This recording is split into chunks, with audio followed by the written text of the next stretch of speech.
Bonjour à tous et bienvenue dans ce nouveau Big Talk. Aujourd'hui, je reçois Louis de Bonnecasse, qui est cofondateur et CEO d'Intercellar. Bonjour Louis. Hello Raphaël, j'espère que tu m'entends bien.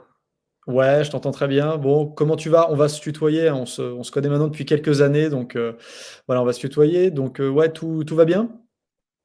Ouais, tout va bien, tout va bien. On croise différentes périodes de rush, que ce soit niveau Web3 et niveau vin. Là, on était à Hong Kong pour un salon dans le vin, donc tout va bien. On est Ok. en pleine croissance, donc fatigué, mais c'est une bonne fatigue. OK, super. Écoute, j'ai voulu t'inviter dans ce big talk où on a l'habitude de recevoir, des entrepreneurs, aussi des investisseurs, et en fait, plus globalement, des leaders de l'industrie, crypto parce que, évidemment, tu travailles sur des sujets, crypto, blockchain, mais ce qui est intéressant, c'est que Interstellar, et on va en parler, couvre un sujet qui est, comment dire, moins visible dans cette industrie. C'est vrai qu'on a souvent tendance à parler de finance, de gaming. On va sortir un gros sujet sur la traçabilité, mais on parle beaucoup moins de tout ce qui est justement vin et spiritueux. Donc ça m'intéressait qu'on puisse en parler. Moi, je t'ai connu à l'époque du Bottle Wine Club, donc que tu as lancé, je crois, il y a maintenant 2 ans. C'était une collection de NFT pour réunir des passionnés. Corrige-moi si je me trompe, mais donc il y a maintenant un peu plus d'un an, tu as lancé Intercellar. Et je pense que peut-être pour commencer, le plus simple, c'est tout simplement de nous dire ce qu'est Intercellar en quelques phrases. Et comme ça, on pourra finalement dérouler à partir de là. Ok, c'est intéressant comme introduction parce que tu parles de gaming, tu parles de traçabilité et finalement, en fait, il y a pas mal de points qui vont se rejoindre, même avec un secteur comme le vin et spiritueux. On voit pas forcément les D'accord. connexions, mais on y viendra après. En Ouais. quelques mots, donc, Intercellar, c'est une plateforme de vente de vins et spiritueux, comme tu l'as dit. Euh, Tout ce qu'il y a de plus classique, en fait, c'est notre objectif, on y reviendra après, sur laquelle tu peux acheter des bouteilles donc de grands vins de Bordeaux, de vins de Bourgogne, tu peux acheter des whiskies, tu peux acheter toutes sortes de bouteilles. Et l'innovation, tout de même, puisqu'on utilise la technologie blockchain, c'est que pour chaque bouteille que tu vas acheter, tu vas pouvoir en fait générer un jumeau numérique. Donc la bouteille physique, elle est stockée dans un entrepôt physique euh, ultra sécurisé, etc. La bouteille digitale, donc le NFT, est stockée dans ton wallet. Et avec Hmm. ce wallet, avec ce NFT dans ton wallet, tu vas pouvoir en fait échanger la bouteille, tu vas pouvoir la trader, donc la revendre, ou évidemment te faire livrer la bouteille. Et dans ces cas-là, le jumeau digital, il est détruit. Donc voilà le principe, D'accord. finalement. On a une solution de vente et de stockage pour le consommateur. Ok, non, mais effectivement, c'est très clair. Je pense que c'est la bonne manière de présenter les choses. Et alors, justement, en t'écoutant, je me dis qu'il y a effectivement la partie, j'allais dire, consommation, c'est-à-dire qu'on achète des vins. Et je crois d'ailleurs que vous avez ces derniers mois signé quelques grands crus, enfin des partenariats avec des grands crus, donc pour les rendre disponibles sur la plateforme. Mais il y a aussi la dimension investissement. Aujourd'hui, vous faites comment dire un produit qui est pour les consommateurs, pour les investisseurs, pour les deux. Enfin, comment il faut vous percevoir à ce niveau-là? Alors en fait, les deux, donc pour prendre l'exemple du vin, les spiritueux c'est un peu différent, mais le vin on l'appelle l'or rouge, donc c'est une classe d'actifs alternative. En anglais, on dit même que c'est un swag asset, swag pour silver, wine, art and gold. Donc c'est une classe D'accord. d'actifs un peu à part qui diffère évidemment des actifs financiers classiques. Et ce qu'il y a de chouette, alors de dangereux et de chouette, parce que de dangereux, je dis dangereux parce que c'est finalement le seul actif qu'on peut consommer. Tu peux avoir de l'or, etc., mais tu ne vas pas pouvoir le consommer. Donc, d'un côté, c'est un danger relatif, et de l'autre, c'est intéressant parce que je prends souvent cet exemple des Anglais qui, à l'origine, achetaient leur vin en primeur. Donc, je n'irai pas dans le détail, mais les vins en primeur, c'est une vente de vin avant que les vins soient mis en bouteille. Et Mhm. les investisseurs anglais, en fait, achetaient deux caisses, une caisse de vin pour l'investissement, une caisse de vin pour la consommation, et la caisse d'investissement servait à financer la consommation, en fait, la D'accord. consommation voilà, de l'acheteur. Donc finalement, pour répondre à ta question, c'est les deux. L'idée, c'est de pouvoir créer une cave, soit dans le but plus tard de revendre ces bouteilles, soit de faire vieillir ces bouteilles. On est sur plutôt des vins haut de gamme qui vont être destinés à vieillir parfois 10 ans, parfois 15 ans ou 20 ans, et on se laisse les deux possibilités. D'accord. Et alors, justement, comment on achète? Enfin, je veux dire, comment fonctionne, Interstellar? Vous avez une plateforme. L'un des points dont on discute énormément, quand il s'agit de crypto, c'est la facilité, d'accès. On sait qu'il y a des questions avec, l'utilisation d'un portefeuille. Tout le monde n'est pas forcément, familier, même si ça se démocratise, mais de l'usage des wallets. Là-dessus, comment on fait? C'est on s'enregistre sur la plateforme et derrière, on achète les vins qu'on a envie d'acheter? Alors c'est, en effet un des sujets, les plus importants, à mes yeux et je pense aux yeux de la communauté pour l'adoption de masse, c'est de rendre les outils les plus simples possibles. On est dans un écosystème Web3, NFT, crypto, wallet qui est assez complexe et quand on a un produit aussi, tangible et aussi, consommé par des personnes, normales qui connaissent pas forcément le Web3, on est obligé d'aller trouver des outils de facilité. Donc en effet, sur notre plateforme, on peut acheter en crypto-monnaie, évidemment, mais aussi en carte bleue. Donc ça, c'est un cheminement qui était très important pour nous. On peut acheter des vins en ayant un wallet, mais pas que. On peut se connecter via son compte Google, on peut se connecter via une adresse mail. Et de manière globale, je dirais qu'en fait, c'est vraiment notre objectif de rendre la chose la plus simple possible et presque de faire oublier le Web3, si bien que je préfère utiliser le mot de jumeau numérique, par exemple, que Mmh. NFT, parce que finalement, le jour où la technologie de la blockchain sera adoptée de manière massive, c'est On le n'en jour parlera où plus. on part. Exactement. Ouais. Donc aujourd'hui, quand tu utilises Internet, tu t'en fous un peu de savoir si tu utilises Ouais, du ouais, CSS, du HTML. ouais. La technologie sous-jacente est peu importante finalement.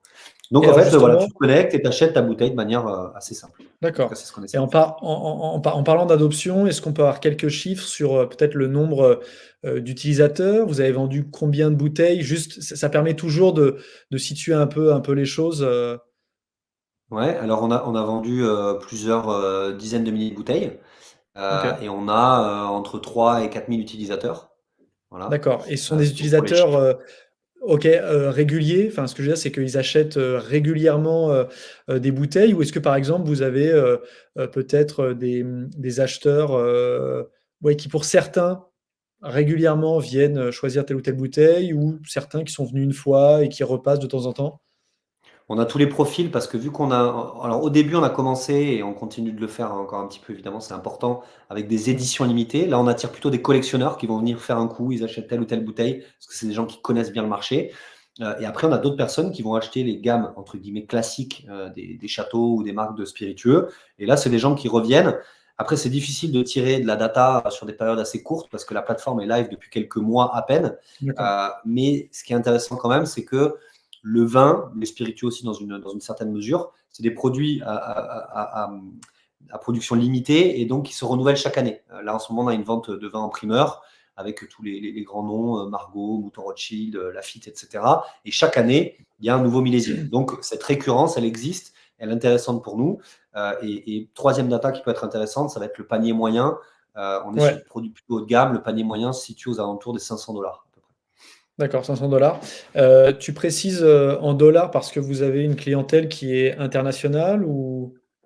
Alors les 2, donc on a une clientèle internationale et aussi parce qu'on est trop dans l'écosystème Web3, on a tendance à beaucoup parler en dollars. Donc c'est une erreur de ma part, je devrais parler en euros. Mais en effet, c'est 500, voilà, 500 €, 500 D'accord, dollars. OK. Voilà. Mais on peut acheter En parlant en euros. et on peut acheter en euros. En parlant, toujours sur des chiffres, aujourd'hui, le business model d'Intercellar, parce qu'on sait, tu es entrepreneur dans cette industrie, le nerf de la guerre, c'est de réussir à gagner de l'argent. Il y a plein de très bons Oui. projets qui se lancent, mais l'un des gros défis, c'est, de gagner, de l'argent, de trouver, le bon business model. Aujourd'hui, le business model d'Intercellar, c'est quoi? Alors, il y a beaucoup de sources de revenus différentes. Il y en a 3 principales.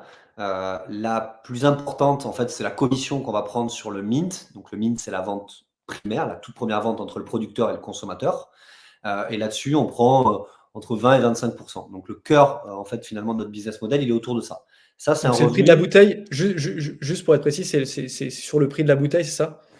Tout à fait, tout à fait. OK. Après, on prend également des fees sur le marché secondaire, ça représente beaucoup moins. Donc le gros de la vente, c'est le marché primaire. Et ensuite, on a des revenus récurrents, donc qui sont des abonnements. Côté consommateur, en fait, ça va être un abonnement lié au stockage, puisque une fois qu'on a des bouteilles, donc le stockage va être mis en place à partir de début 2025. Pour l'instant, tout le stockage est pris en charge par Intercellar. Et à Mmh. partir de 2025, c'est le consommateur qui doit payer son stockage. Ce pas des frais qui sont exorbitants, mais ça représente environ 1,20 € par caisse de 6 par mois. Là-dessus, on fait de la marge. Et dernière source de revenus récurrente, ça vient des marques elles-mêmes. On est un peu comme un CRM pour elles. Ils ont un accès, en fait, un dashboard sur lequel ils vont pouvoir voir leurs ventes, leur stockage, leur profil utilisateur, etc. Et pour ça, ils ont pareil, un abonnement. Donc voilà les trois sources de revenus. Un abonnement côté consommateur, un abonnement côté marque et les frais que nous, on va récupérer sur la vente des D'accord. bouteilles. OK. En fait, vous êtes un peu une sorte de banque du vin? Enfin, c'est-à-dire que vous proposez des produits, vous permettez de les stocker? Je sais pas si c'est forcément, l'image qu'on a envie d'avoir, hein, par rapport au Web3, parce que bon, les banques, c'est toujours, mais mais OK, Non, OK. mais Non, mais bon, le terme est bon, si on le compare à, enfin, si on met en parallèle en fait le fait de stocker des vins, en effet, le but pour nous, c'est de devenir, on a un métier de logistique qui est inhérent en fait à cette activité, et on est dans l'obligation et par souci de transparence, le but pour nous, c'est d'être le plus transparent possible, de centraliser tous les stocks. Donc pour ça, on travaille avec l'une des sociétés les plus connues au monde dans ce secteur-là, et c'est important pour nous par rapport à, en fait, à la possibilité de créer un proof of reserve. Parce que finalement, si on faisait stocker le vin, pour l'instant, on a une centaine de marques. Mais le jour où on a 1000, 2000, 5000, 10 000 vignerons qui ont, OK, ils ont fait un KYB, etc., mais qui nous prouvent que les vins sont bien stockés. Donc, c'est pour ça qu'en fait, on doit tout centraliser pour pouvoir prouver aux consommateurs que ces bouteilles sont bel et d'accord. bien stockées. Et que le jour où il veut les D'accord. récupérer, il peut se les faire livrer. D'accord, parce qu'effectivement, dans votre modèle, il y a donc un on va dire un marché primaire où vous proposez à la vente des bouteilles, des premiers investisseurs vont les acheter. Derrière, vous les stockez et effectivement, les investisseurs peuvent les revendre et dans ces cas-là, ils cèdent le NFT, donc le jumeau numérique, et donc c'est le nouvel acquéreur qui va pouvoir potentiellement réclamer sa bouteille et c'est vous qui la livrez, c'est bien ça? Exactement. Donc en fait, grâce à cette solution, finalement, on résout des problèmes de liquidité, on résout des problèmes de stockage, on résout des problèmes de contrefaçon, puisque quand la bouteille est livrée pour la première fois, ben, on est sûr que c'est une vraie parce qu'elle vient de chez le producteur. Et de facto, en général, un grand cru, il est échangé 6 à 7 fois avant d'être consommé. Ben, finalement, la bouteille, elle ne va pas bouger physiquement. Donc déjà, elle va être gardée dans des bonnes conditions. C'est hyper important parce que le vin, c'est très fragile. Mmh. Les spiritueux, un petit peu moins, mais ça reste fragile aussi.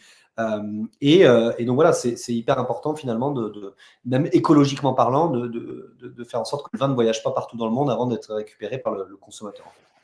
OK, je vois et je vais me faire un peu le porte-voix de ceux qui voudraient te poser ces questions et je pense qu'on te l'a déjà posé, mais je comprends très bien le business. Est-ce qu'on a fondamentalement besoin, tu vois, de blockchain, de jumeaux numériques pour faire ce que vous faites? Parce qu'effectivement, vous fluidifiez, la vente pour, bah, des producteurs qui vont peut-être toucher un nouveau public, mais est-ce que fondamentalement, on a besoin, tu vois, de se projeter dans l'univers Web3 pour faire ce que vous faites? Alors la blockchain, c'est un facilitateur pour nous, pour énormément de choses.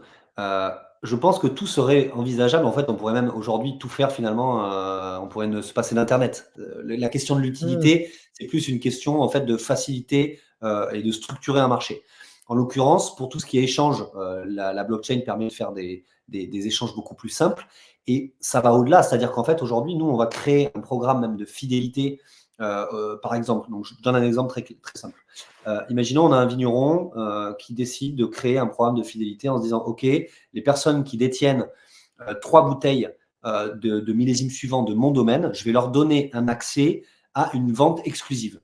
Ben ça, en fait, on ne pourrait pas le faire sans la blockchain. Ça devient beaucoup plus simple de le faire en disant, D'accord. OK, dans le wallet, je détecte qu'il y a Château Margaux 2015, 2016 et 2017. Cette personne a acheté 3 fois de suite mon château. Je veux lui offrir quelque chose. Et là, en fait, tout est automatisé. Ça rend les choses beaucoup plus simples. Mmh. D'accord. C'est effectivement ce que tu expliquais sur le CRM, enfin toutes ces choses qui sont j'imagine, facilitées. Heu, Par rapport aux vins que vous distribuez, heu, qui choisit enfin je veux dire c'est vous qui, négociez des partenariats? Combien de vins sont disponibles, sur la plateforme? Comment ça fonctionne? Alors là, on a plus d'une centaine de références sur la plateforme. Aujourd'hui, c'est important pour nous de dire qu'on a un critère de sélection, plusieurs critères de sélection. Après, l'idéal d'une plateforme telle que la nôtre serait presque un permissionless, où en fait tous les vignerons pourraient venir sur la plateforme, proposer leur vin, etc., avec des vérifications évidemment de stock, etc. Et ça, c'est notre vision. Aujourd'hui, ce qu'on va chercher comme différents types de marques, c'est la diversité. On a lancé un champagne Carbone, le fournisseur officiel de la Formule 1. On va lancer, et on l'annonce là dans quelques jours, un des plus grands whisky au monde. On a lancé les plus grands châteaux, Smith Lafitte, Margaux, etc. Donc la diversité. Deuxièmement, la traction marketing, c'est très important pour nous en fait, parce que finalement, un vignoble, il faut qu'il ait un minimum de traction marketing pour se lancer dans les NFT. On a des vignerons qui sont venus nous voir en disant on veut lancer des NFT, etc. Et on leur a dit ok, mais vous n'avez même pas Instagram. Donc en fait, il faut, c'est corrélé avec le marketing Web3. Et troisième point de critères de sélection qu'on a actuellement, c'est ce que je disais tout à l'heure, c'est plutôt pour l'instant destiné à des vins haut de gamme, en tout cas la solution de stockage, parce qu'il y a cette notion de marché secondaire, d'échange ou de potentiel de vieillissement.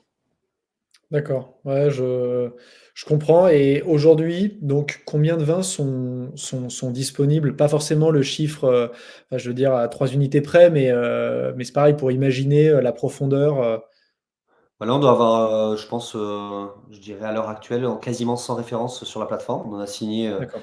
plus de 150 pour cette année. Donc, on est en train d'engranger notre proof of concept. On l'a fait sur 7 marques différentes en 2023, Mmh. sur 6 mois. Et aujourd'hui, voilà, notre objectif, c'est de lister beaucoup, beaucoup plus de vignobles pour deux raisons. Déjà, d'avoir une belle offre sur notre plateforme. Et ensuite, parce que les vignerons eux-mêmes nous ramènent aussi de la clientèle. Donc, dans une logique d'acquisition de clients, un client de telle ou telle marque de whisky sera potentiellement intéressé par tel vin qu'on propose aussi sur la plateforme. Et donc, l'onboarding des châteaux et des marques, c'est l'une de nos priorités pour 2024 et pour 2025, surtout qu'ils vont être intégrés dans notre CRM. Ils vont pouvoir aussi utiliser, on peut en parler un petit peu après aussi si tu le souhaites, notre token. On est en train de créer également un token pour en fait régir notre écosystème qui sera utilisable par les consommateurs et par les marques elles-mêmes. Voilà. OK, intéressant ça, effectivement, peut-être, je vais en profiter. Donc info intéressante, vous avez donc la plateforme, ça fait plus d'1 an que vous êtes disponible. Vous lancez un token, il sera disponible quand et effectivement, il servira à quoi? Excuse-moi. Le token sera disponible en septembre. On a le launch sur différents launchpads et ensuite on sera listé sur plusieurs exchanges. Je peux citer un launchpad puisqu'on travaille avec eux depuis très longtemps. Ça fait partie de nos investisseurs, c'est Swissborg. OK, Donc je donc la précise qu'on a levé plateforme des suisse. fonds exactement, qui est la plus grosse plateforme de vente de crypto-monnaies en Suisse. Ça fait partie de nos investisseurs. J'en profite pour dire qu'on a pas mal d'investisseurs qui sont de tous horizons différents, des investisseurs qui nous ont aidés à lancer la plateforme en equity, que ce soit dans le vin, on a des vignobles qui ont investi, que ce soit Sébastien Borget de Sandbox, Swissborg, on a Nicolas Bacca qui est l'ancien CTO de Ledger, on a le groupe Partouche évidemment, qui a des casinos, etc. Donc tout ça, c'était pour développer notre plateforme. Aujourd'hui, la plateforme, le but, c'est d'aller chercher le plus d'interactions possible avec les consommateurs et les marques. Et on a créé un token pour que le consommateur en fait soit récompensé. Donc c'est ce qu'on appelle un loyalty token avec plusieurs utilités. Les premières, c'est des utilités de stacking. Plus je vais garder du token et plus je vais avoir droit à des accès. Je le disais tout à l'heure, on est plutôt sur des vins et des spiritueux haut de gamme avec des productions très limitées. Et le fait de leur donner un accès en fonction du nombre de tokens qu'ils vont stacker, c'est-à-dire garder, ça leur permet en fait d'avoir ce qu'on appelle des allocations, un peu comme dans la crypto. Ensuite, ils vont avoir des discounts sur leur storage, ils vont avoir des remises Mmh. aussi sur le marché primaire, le marché secondaire, etc. Ils auront comme un jeton financier un ROI, un APY. Et très important, ils auront également la possibilité de dépenser leurs tokens. Et j'en reviens à ce que tu disais au tout début sur la gamification, qui est très importante pour nous, que ce soit dans notre secteur du vin et des spiritueux, mais je pense qu'il va révolutionner la distribution de tous les types de produits. Le consommateur aujourd'hui veut être, enfin, il veut jouer en fait finalement en achetant. Et notre token va permettre d'acheter des items pour customiser sa cave, pour upgrader sa cave. On va avoir des caves avec différents niveaux pour pouvoir en fait stocker ses bouteilles. J'ai mes bouteilles, mes jumeaux D'accord. numériques. Je veux les afficher dans ma cave numérique, je vais pouvoir la customiser, je vais pouvoir, etc. Donc ce jeton va servir à ça. Donc ça, c'est côté consommateur. Et côté Mmh. producteur, plus les producteurs et les marques vont vendre de bouteilles, donc plus ils vont nous ramener du jus sur la plateforme, plus ils vont récupérer du token en cashback. Et ce token, ils vont pouvoir l'utiliser pour activer des avantages, que ce soit des participations dans le podcast qu'on est en train de créer, des tweets ou des posts de KOL, ça va être des activations marketing, etc. Donc en fait, ils vont pouvoir redépenser pour refaire plus de publicité et ramener du jus sur la plateforme. Voilà. D'accord, OK, OK. Bon, le jus, oui, c'est le trafic, c'est l'activité, c'est ça? Oui, oui, oui, oui. OK, OK. Non, non, mais OK, très clair. Donc bon, bah, on suivra ça pour septembre. Tu l'as mentionné, effectivement, vous avez, levé des fonds, vous avez levé 1 000 000 €, si je ne dis pas de bêtises et effectivement, ça date maintenant du début d'année, fin 2023, début 2024. Cet argent vous sert à quoi? À développer la tech, à agrandir l'équipe, à vous développer à l'international? C'est quoi le focus? Exactement. Les 3 points sont très bons, sont très justes. Donc, le focus, évidemment, c'est la plateforme en elle-même. On n'utilise pas un Shopify ou un PrestaShop. Tout est développé from scratch. Donc, on part de zéro, d'une feuille blanche, et on fait évoluer en fait le site tous les jours, tous les jours. D'ailleurs, dès qu'on a un feedback d'un consommateur qui va nous dire bah, ça, j'ai du mal à le faire, etc., ça, c'est pas très clair, on le modifie au fur et à mesure. On développe ça en fonction de nos retours. Que ce soit le design, l'expérience utilisateur. Ensuite, deuxièmement, en effet, recruter. Donc, niveau tech, on a besoin de développeurs, ça c'est une évidence. On a également besoin de se développer sur la partie commerciale, sur la partie création de contenu, puisque je pense que n'importe quelle société aujourd'hui doit avoir de la création de contenu régulière, soit sur les réseaux Mmh. sociaux ou autres, et y Ouais, ça, compris on le sait bien, on le sait bien, ouais. on en a discuté ensemble et la vidéo surtout est très, très importante. Donc là, par exemple, on va recruter, quelqu'un qui va s'occuper en fait de filmer, finalement tout l'écosystème, de Intercellar, les châteaux, le quotidien OK, d'entrepreneuriat, nos voyages, qui du d'accord. coup sont Donc le 3e poste de dépense. Voilà.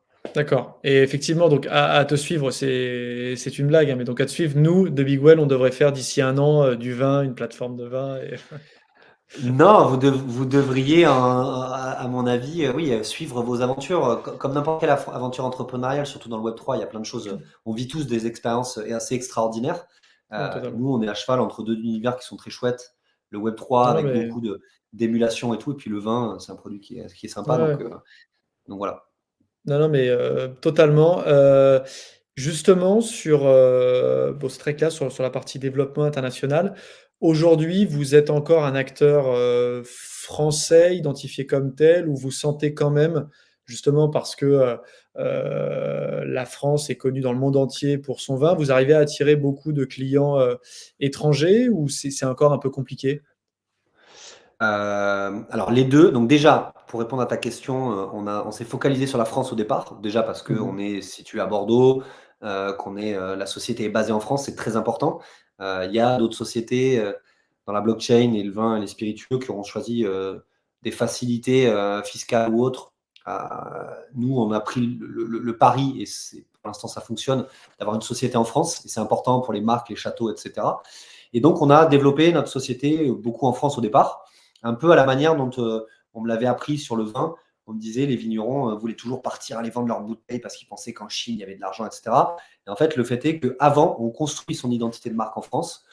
On est Mmh. distribué. Alors là, je parle des vignerons. On met son vin dans des grands restos et peut aller en France, etc. Et ensuite, une fois qu'on a la vitrine française, on va à l'étranger. C'est ce qu'on a copié pour le modèle d'Intercellar. On a développé la plateforme en France. Et aujourd'hui, justement, en fait, on met du budget pour aller s'exporter parce que il ne faut pas se le cacher, les acheteurs de grands crus et de grandes bouteilles sont majoritairement situés à l'étranger, là où il y a un fort OK. pouvoir d'achat, aux États-Unis, en Asie. Si je prends l'exemple, alors les vins, les grands vins de Bordeaux, par exemple, c'est en général du 70-30, 60-40 à l'étranger, donc 70-60. Si je prends le cognac, par exemple, c'est 98% d'exportation. Donc ce sont des produits qui sont quand même Ouais. très internationaux. Voilà. Donc c'est OK, l'objectif. OK, OK. Et effectivement, très bon point. On a beaucoup parlé de tout ce qui est vin, mais vous faites aussi, des spiritueux. Bon, vous êtes quand même, aujourd'hui majoritairement sur les vins. C'est quoi les perspectives concernant, tout ce qui est, spiritueux? tu parlais du cognac ou autre, vous faites ce genre de produits? Alors, l'internationalisation dont je parlais juste avant pour nos clients, elle concerne également nos fournisseurs. On ne veut pas faire que des vins français. Alors, bon, là, c'est la petite touche chauvine, mais c'est vrai que les vins français sont quand même les plus prestigieux au monde. Mais évidemment, notre objectif, c'est d'aller chercher des vins et des spiritueux à l'étranger. Donc là, on a lancé, par exemple, sur Crypto.com, on a fait un super partnership avec eux il y a un mois, et on a mis en avant un grand vin chilien, par exemple, l'un des plus OK. grands vins chiliens. D'ailleurs, actuellement, sur Crypto.com, on a un autre partenariat avec eux sur Crypto.com NFT à l'heure actuelle. On continue en fait de développer également les spiritueux, comme tu le disais. Et là, d'ici quelques jours, donc je peux même le dire ici, de toute façon, voilà, je ne sais pas exactement quand est-ce que ça va être diffusé, mais on va lancer Dalmor, qui est un whisky écossais et OK. qui est l'un des whiskies les plus connus et les plus prestigieux au monde. C'est le fameux logo avec un cerf. Ouais. Donc oui, notre objectif, c'est d'aller chercher des consommateurs différents, avec des pays différents, et une gamme la plus large possible, Mmh. parce que c'est ça en fait qui fait notre force. Et c'est pour ça en fait qu'aujourd'hui c'est difficile pour chaque marque, chaque château d'aller faire son propre projet blockchain. C'est que dans le cadre d'une cave digitale, ce que veulent les gens, c'est avoir de la diversité. C'est comme des Mmh. collectionneurs, comme pour les NFT. Donc le fait de Ouais, regrouper le ouais. plus de marques possible, c'est notre objectif. Et là-dessus, vous avez un peu des, comment dire? Des datas sur les profils, des gens qui vont sur Intercellar, que ce soit sur, le sexe, l'âge, un peu les appétits en termes d'investissement. Là-dessus, vous avez quelques données? Complètement. Malheureusement, on a je parle en termes d'équité, on a une clientèle pour l'instant qui est plutôt exclusivement masculine. Masculines? Ouais. Voilà, on a des acheteuses sur la plateforme, mais pas assez encore. En termes d'âge, il faudra que je vérifie les derniers chiffres, ça évolue de manière constante, mais on est sur une moyenne d'âge plutôt aux alentours des 35-38 ans. OK. Donc, ça peut paraître, c'est très jeune pour les achats de grandes bouteilles. 35 ans, c'est un type de profil qui intéresse les châteaux, c'est pour ça qu'ils veulent bosser aussi avec nous.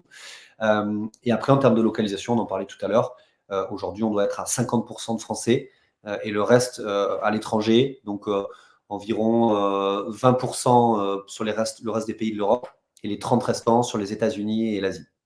OK, OK, OK. Non, mais très bien. Bah, alors justement, j'ai fait exprès de garder la partie un peu tech, pour la fin parce que je partage, ton point de vue sur le fait que, parler à chaque fois en premier de la tech, montre qu'on a peut-être un sujet et un souci en termes d'adoption. Donc je pense que c'était très bien de se focaliser un petit peu sur la plateforme, le produit, les clients. Mais juste quand même pour ceux, qui vont jusqu'au bout et qui ont des vraies curiosités sur la tech, c'est quoi comme techno, comme blockchain? C'est Ethereum? Vous utilisez quoi? Alors, au départ, on était sur Ethereum, Ouais, pour plusieurs raisons. Le fait qu'il y ait beaucoup de développeurs, en Solidity, et le fait que ce soit la blockchain, la plus sûre pour les smart contracts. Et aussi, on s'était dit, vu qu'on a, des produits qui sont haut de gamme, les gas fees qui sont très élevés, représenteront peu, sur l'achat des bouteilles. Le fait est que sur les 7 premiers drops qu'on a fait, donc qui étaient en 2023, nos proof of concept, on s'est rendu compte que les frais étaient beaucoup trop importants, d'autant plus qu'on a ils aussi des frais. Ouais. ils étaient de combien, pardon? Enfin, je veux dire juste pour, Ben sur certaines bouteilles, par exemple, alors surtout qu'en plus on les cumulait, au départ avec, parce qu'on utilise aussi des plateformes pour le swap des cryptos, au fiat, ouais, quand les mecs veulent payer en fiat, par exemple. Et on arrivait parfois à des bouteilles qui étaient achetées, ou un produit qui était acheté, je sais pas, on va dire, affiché à 400 €, qui finalement, revenait in fine avec les gas fees, les frais de la plateforme, de swap et cetera à 450 €, ce qui est une ouais, aberration. Donc, ouais, ouais. voilà, on l'a fait au départ et on a recueilli tous les retours, et cetera. Et on a décidé du coup de migrer sur Polygon récemment. Et ce qui fait que sur Polygon, que ce soit congestionné ou pas, on est sur des frais qui sont de l'ordre de quelques centimes. Donc ça fonctionne Mmh. bien. Idem, on a réduit les frais auprès de nos partenaires pour les swaps quand les gens veulent payer en fiat. Et donc on tend à essayer d'améliorer constamment la plateforme. Mais c'est vrai que la techno a une part hyper importante pour l'instant dans le développement de la plateforme. En tout cas, OK, OK, OK. dans le back. Non, non, bah, très clair. J'aurais une dernière question, mais vraiment, merci beaucoup, très intéressant. Heu, Ouais. Qu'est-ce qui est le plus compliqué quand on est entrepreneur dans le Web3? Il y a beaucoup de choses compliquées qui sont inhérentes à l'entrepreneur d'ailleurs en règle générale. C'est le fait en fait de déjà de pas compter ses heures, le fait d'être en constante remise en question, le fait d'avoir des échecs, des réussites. Donc c'est un peu la douche écossaise. Donc d'un point de vue personnel, c'est pas toujours évident à gérer quand on a une vie de famille ou autre. Donc ça, c'est une première chose qui est, on va dire, exagérée et enfin, qui va être démultipliée parce Amplifié? que le Web Ouais. 3 amplifié par le côté Web 3. Le Web 3, c'est un univers qui est un peu dégène, qui commence à être intégré d'ailleurs par des corporates et c'est plutôt rassurant. On voit des profils de McKinsey, BCG, des cabinets de stratégie, d'audit, etc., des Goldman, des JP Morgan, etc., qui vont venir structurer ce marché qui est complètement fou. Donc la difficulté, ça va être aussi un peu ça, cadrer. On a des profils dans cet écosystème qui est un écosystème de niche quand même, hein, à des profils assez excessifs, etc. Et après, non, la principale difficulté, surtout pour nous qui met en avant un produit tangible et finalement qui a des années d'histoire, des centaines d'années même, c'est de faire comprendre en fait ce qu'on dit depuis tout à l'heure en fait finalement, c'est de traduire en mots simples ce qu'on est en train d'essayer Mmh. de faire, qui finalement en fait c'est juste des solutions qu'on apporte à un problème, mais c'est essayer voilà, de rendre simple tout cet accès, cette technologie, les tokens, etc. Il Ouais, est là, elle est là la ouais. difficulté. Et il y a encore du boulot. Il y a clairement encore du boulot et je pense que c'est un très bon mot de fin parce que nous aussi, hein, chez The Big Well, on a, cette ambition, c'est-à-dire qu'il faut, à la fois coller comme vocabulaire technique qui correspond au sujet et en même temps, si on colle trop à ce vocabulaire technique, bon, bah, on perd énormément de gens, donc il y a un juste milieu à trouver. Mais, non, bah, merci beaucoup, Merci Louis. à toi. On va Je pense suivre que ça. d'ailleurs, en ce sens, cette interview était intéressante parce que pour moi, le meilleur moyen de faire comprendre à des gens une notion complexe, c'est de donner des exemples. Et le Mmh. vin, les spiritueux, ça parle à tout le monde. Ouais. C'est une bouteille physique, c'est quelque chose de tangible. Donc Ouais, tout à fait. j'espère que ça œuvrera en tout cas dans ce sens. Ouais, non, tout à fait, effectivement. Mais d'ailleurs, c'est pour ça que voilà, je voulais qu'on en parle, qu'on parle de ce que vous faites parce qu'effectivement, ça change, un des sujets qu'on a l'habitude de traiter et en plus, ça a l'avantage effectivement d'être quelque chose que tout le monde se figure. Tout le monde connaît, le vin, peut-être que tout le monde n'apprécie pas, le vin autant que vous et nous, mais très bien, merci beaucoup. J'espère que ça vous a plu. N'hésitez pas à aller regarder ce que fait Interstellar. N'hésitez pas à vous abonner à The Big Well pour plus d'infos. Et je vous donne rendez-vous très vite pour un nouveau Big Talk avec de nouveaux entrepreneurs. Au revoir. Merci, au revoir.